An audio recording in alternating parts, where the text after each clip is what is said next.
ആദ്യം ഓതിയ ആയത്ത് വഇദ് ജഅൽനൽ ബൈത മസാബതൻ ലിന്നാസി വഅംന വതഖിറു മിൻ മഖാമി ഇബ്രാഹീമ മുസല്ല وعهدنا إلى إبراهيم وإسماعيل أن طهر بيتي للطائفين والعاكفين والركع السجود اللهم توفيق ചെയ്യട്ടെ കഅബാലയം പുതുക്കി പണിയാൻ وعهدنا إلى إبراهيم وعهدنا إلى إبراهيم ഇബ്രാഹിമിനെ നാം കരാറേൽപ്പിച്ചു എന്ന് അല്ലാഹു പറയുന്നുണ്ട്.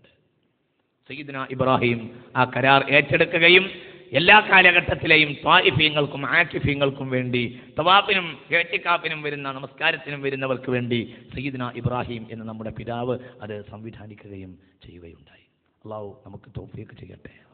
അത് സംബന്ധമായി അല്ലാഹു പറയുന്ന പ്രധാനപ്പെട്ട ഒരായത്താണ് ഞാൻ ആദ്യം ഓതി വെച്ചത്. ഇന്ന അവ്വല ബൈതിൻ ഉളിഅ ലിന്നാസ് ലല്ലദി ബിബക്കത മുബാറക وهدى للعالمين فيه آيات بينات مقام إبراهيم ومن دخله كان آمنا ولله على الناس حج البيت من استطاع إليه سبيلا ومن كفر فإن الله غني عن العالمين.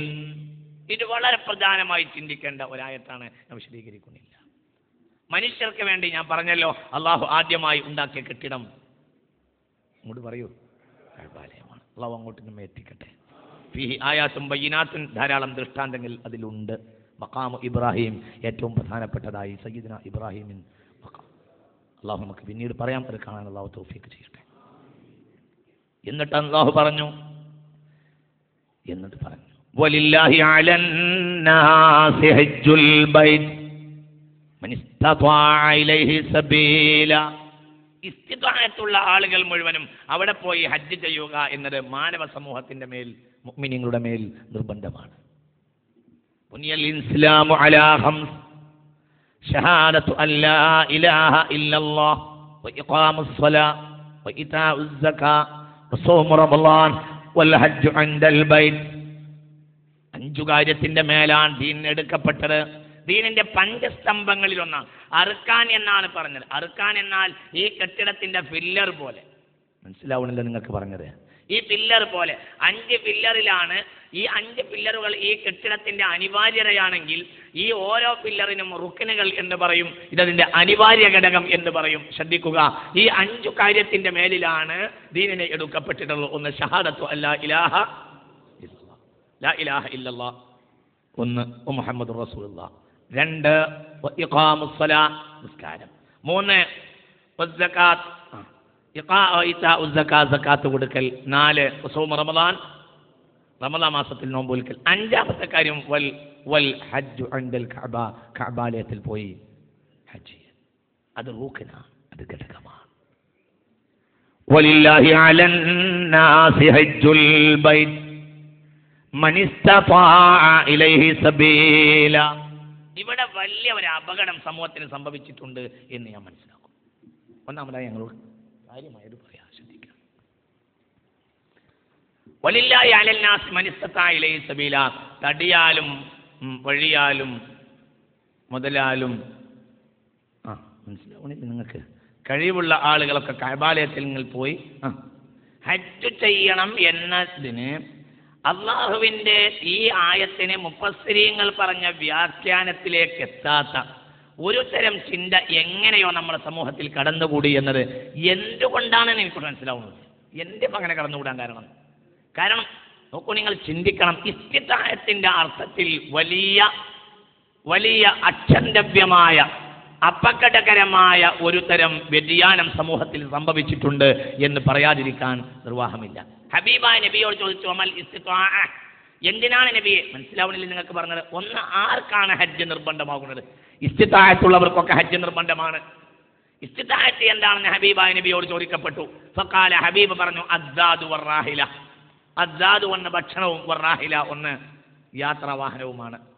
അതായത് ശ്രദ്ധിക്കുക, ഇത് രണ്ടുമായി ഇതിലുള്ള ഒരാൾക്ക് ഹജ്ജ് ചെയ്യൽ നിർബന്ധ.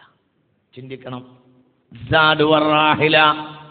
അതായത് ഇവന് ചെലവ് കൊടുക്കൽ നിർബന്ധമായ ആളുകൾക്കും ഇവൻ ഹജ്ജിന് പോയി സാധാരണഗതിയിൽ മടങ്ങി വരാനുള്ള സമയമുള്ള ഭക്ഷണം, ഈ സമയത്തിനിടയിലുള്ള അവൻ്റെയും ഭക്ഷണം, ഇവർക്ക് താമസിക്കാവുന്ന ഒരു വീട്, പിന്നീട് ഇവരുടെ വസ്ത്രം, അത്യാവശ്യ കാര്യങ്ങൾ, അനുബന്ധങ്ങൾ, അത്യാവശ്യ കാര്യങ്ങൾ മനസ്സിലായല്ലോ. അത്യാവശ്യ കാര്യങ്ങൾ ഉദാഹരണം പറയാം.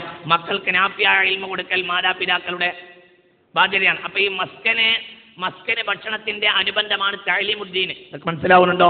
അല്ലാതെ എന്തല്ല തഅലീമുദ്ദീനാ ഞാൻ വാജിബ് എന്ന് പറയുന്നത്, മറ്റേ തഅലീമുൽ വാജിബാത്തിൽപ്പെടുന്നതല്ല. മക്കൾക്ക് നമ്മൾ BA MBA പഠിപ്പിക്കുക എന്നുള്ളതൊന്നും എന്തിൽ പെടൂല. നല്ലതാണ്, പക്ഷെ എന്തല്ല വാജിബാത്തിൽ പെടില്ല. വാജിബായ വിജ്ഞാനമൊന്നുമല്ല അത്. അപ്പൊ അതും ഈ കൂട്ടത്തിൽ പെടില്ല.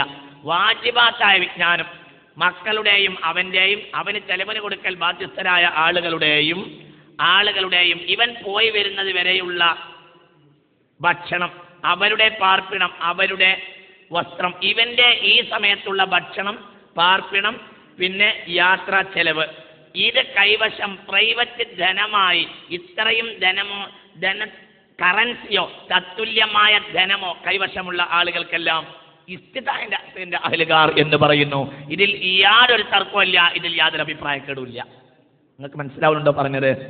ഈ അടിസ്ഥാനത്തിൽ നോക്കുകയാണെങ്കിൽ ഏകദേശം സമുദായത്തിലെ 95% ആളുകൾക്കും ഇസ്തിതാഅത്തുള്ളവരാണ്. നിങ്ങൾക്ക് മനസ്സിലാവുന്നില്ല, വളരെ നിങ്ങൾ ചിന്തിക്കണം. ഹജ്ജിന്റെ ഇസ്തിതാഅത്തില്ലാത്ത ആളുകൾ വളരെ കുറയും. അവന്റെ കടം മറ്റു അത്യാവശ്യങ്ങൾ ആയ കാര്യങ്ങളെ തൊട്ട് ഒഴിവായി. അവന്റെ കടത്തിന് പകരം ധനം ഉണ്ടായാൽ കടമായി പരിഗണിക്കൂല. ഉദാഹരണം, എനിക്ക് 1 ലക്ഷം ഉറുപ്പികയുടെ കടമുണ്ട്, 10 ലക്ഷം ഉറുപ്പികയുടെ ധനമുണ്ട്, അപ്പോൾ 9 ലക്ഷം ഉറുപ്പിക ബാക്കിയുള്ളവനായിട്ടാണ് എന്നെ ഗണിക്കപ്പെടുക. ഈ വിഷയത്തിൽ സംഭവിച്ച ഭീമമായ അബദ്ധമാണ്. ഈ വിഷയത്തിൽ സംഭവിച്ച ഭീമമായ അബദ്ധമാണ്. ഇതെന്റെ എങ്ങനെ വന്നു എന്ന് മനസ്സിലാവണില്ല. വളരെ ചിന്തിക്കേണ്ട ഭീമമായ അബദ്ധമാണ് ഈ വിഷയത്തിൽ സംഭവിച്ചിട്ടുള്ളത്. ആരാണ് ഹജ്ജിന് ഇസ്തിതാഅത്തില്ലാത്തവർ? വമൽ ഇസ്തിതാഅ എന്ന ചോദ്യത്തിന് മറുപടി അസ്സാദ് വറാഹില എന്നാണ് ഹബീബായ റസൂലുള്ളാഹി സ്വല്ലല്ലാഹു അലൈഹി വസല്ലം പറഞ്ഞത്. ചില ആളുകൾ എല്ലാം ധനം, അവന്റെ കയ്യിലുള്ള 10 ഏക്കർ റബ്ബർ തോട്ടം, 10 ഏക്കർ തെങ്ങിൻ തോട്ടം, പിന്നെ കാണുന്ന ഷോപ്പിംഗ് കോംപ്ലക്സ്, ഇതൊന്നും മുതലായിട്ട് പരിഗണിക്കൂല. എല്ലാം കഴിഞ്ഞിട്ട് ബാക്കിയുള്ള കറൻസി ആയിട്ട് എത്ര വരണം? ഈ 1 ലക്ഷം. മനസ്സിലാവണം നിങ്ങൾക്ക്? അപ്പോൾ മാത്രമേ ഇവൻ ഇസ്തിതാഅത്തുള്ളവനായി പരിഗണിക്കൂ. സത്യത്തിൽ നോക്കൂ നിങ്ങൾ, ഇവന്റെ തൊട്ടടുത്ത് പാർക്കുന്ന ഒരാൾക്ക് 5 സെന്റ് ഭൂമിയും അതിലൊരു വീടും പിന്നെയും അയാൾക്ക് 5 സെന്റ് ഉണ്ടെങ്കിൽ ഈ 5 സെന്റിനെ സെർഫ് ചെയ്യൽ, ഹജ്ജുൽ ബൈത്തിന്റെ മേൽ സെർഫ് ചെയ്യൽ ഇയാൾക്ക് നിർബന്ധമാണ്. എത്രത്തോളം എന്ന് പറഞ്ഞാൽ ഈ വിഷയം പറഞ്ഞുകൊണ്ട് ഇമാം ഇബ്നു ഹജർ ഹൈതമി റളിയല്ലാഹു അൻഹു ഇതിന്റെ വകയാണോ എന്ന് ചിന്തിക്കാതിരിക്കാൻ വേണ്ടിയാണ് തെളിവ് പറയുന്നത്. ഈ വിഷയം പറഞ്ഞുകൊണ്ട് ഇബ്നു ഹജർ ഹൈതമി റളിയല്ലാഹു അൻഹു പറയുന്നുണ്ട്, ഒരാൾക്കാകെ ജീവിക്കാൻ അവന്റെ വീടും കെട്ടിടം കഴിഞ്ഞിട്ട് അവൻ ആകെ ജീവിക്കാനുള്ളത് ഒരു ചെറിയ കടയാണ്, ഒരു ചെറിയ കച്ചവടം ഉണ്ട്, ചെറിയ കച്ചവടം മാത്രമേ അവനുള്ളൂ എങ്കിൽ ഇതവന്റെ ഭക്ഷണത്തെ ഈ കാര്യം മാത്രമേ അവന്റെ കയ്യിൽ ബാക്കിയുള്ളൂ എങ്കിൽ ഇത് വിറ്റാൽ ഈ കാര്യത്തിന് കഴിയുമെങ്കിൽ, അതായത് ഇവൻ പോയി വരാനുള്ള സമയത്തെ ഇവന്റെ ഭക്ഷണവും മറ്റു ചെലവുകളും കുടുംബത്തിന്റെ ഭക്ഷണവും ചെലവുകളും എന്ന് അങ്ങനെ അതിന് കഴിയുമെങ്കിൽ യൽസമുഹു ജമീഉ സർഫു ജമീഇ മാലി തിജാറത്തിഹി ഇലൈഹി, യൽസമുഹു അവന് നിർബന്ധമാണ് സർഫു ജമീഇ മാലി തിജാറത്തിഹി, ഈ മാലു തിജാറത്തിനെ മുഴുവനും അതിലേക്ക് തിരിക്കണം. മുഴുവനും ഈ പീടിക വിറ്റിട്ടെങ്കിലും ഹജ്ജിന് പോണം. വൈൻ ബതലത്ത് തിജാറത്തുഹു, അതോടുകൂടെ അവന്റെ കച്ചവടം മുട്ടിയാലും വേണ്ടില്ല, അതോടുകൂടെ അവന്റെ കച്ചവടം പൂട്ടിയാലും വേണ്ടില്ല, അതോടുകൂടെ അവന്റെ ജീവിതത്തിന്റെ മാർഗം ഗതിമുട്ടിയാലും. മനസ്സിലായില്ല? ഹജ്ജിന്റെ ഇസ്തിതാഅത്തിന്റെ ബാബ് വിശദീകരിച്ചുകൊണ്ട് ഇമാം ഇബ്നു ഹജർ അൽ ഹൈതമി റളിയല്ലാഹു അൻഹു പറയുന്നു, ഇതിന്റെ വകയുള്ള വ്യാഖ്യാനം അല്ല എന്ന് പറയാൻ വേണ്ടിയിട്ടാണ് ഞാനിത് പറഞ്ഞത്. ശ്രദ്ധിക്കുക.